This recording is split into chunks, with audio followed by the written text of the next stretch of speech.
আসসালামু আলাইকুম। আজকে গিয়েছিলাম দরাটানা এই নতুন পার্কে। এই পার্কটার নাম হলো ভৈরব পার্ক। এটা মূলত ডিসি অফিসের সামনে। কখনো ভিতরে ঢোকা হয় নাই, এই প্রথমবারই গেলাম। এই পার্কটা অনেক বড় করেছে আর অসংখ্য মানুষের ভিড় থাকে এখানে। ছোট বড় সবাই থাকে। বাচ্চাদেরও নিয়ে ঘুরতে আসে সবাই।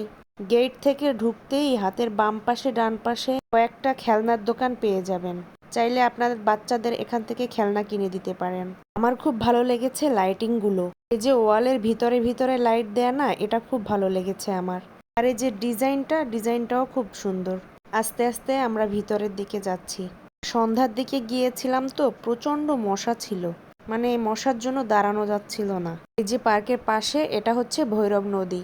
এটা কয়েক মাস আগে পরিষ্কার করা হয়েছে। একদম ভরাট ছিল নদীটা। এই যে এখানে আবার স্টেডিয়ামের মতো আছে। এটাও আমার কাছে অনেক ভালো লেগেছে। এই জন্য বারবার এদিকে ফোকাস করতেছিলাম আমি। এই রোডের সাইডে যে উঁচু জায়গাটা, এটা দেখে মনে হচ্ছে কি পাহাড় পাহাড়।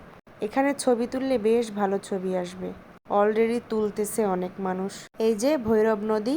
এখানে আবার আমি একটু উঁকি মেরে দেখতেছিলাম। ওখানে একটা বোটও রয়েছে, তবে লাইটিং করা, জানি না ওখানে ওর কাজ কি।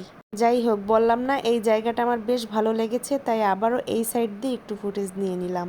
পিছনে আরও জায়গা আছে, যাই ওদিকেও একটু ঘুরে আসি। যে এটা পাবলিক পার্ক তো, তাই যে যার মতো এখানে চা পান এসব বিক্রি করতেছে। এখানে মূলত ঝর্ণা ছিল, তবে একসময় এটা সচল ছিল, এখন কিন্তু অচল হয়ে গেছে। কোনো পানি নেই, কিছু না, একদম শূন্য।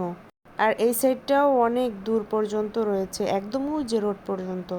আমি অত দূরে যেতে পারিনি, কারণ কোলে বেবি ছিল। তারপরে পার্কটা অনেক বড়, আসলেই অনেক বড়। ওই সাইডের থেকে হেঁটে আমি ক্লান্ত হয়ে গেছি।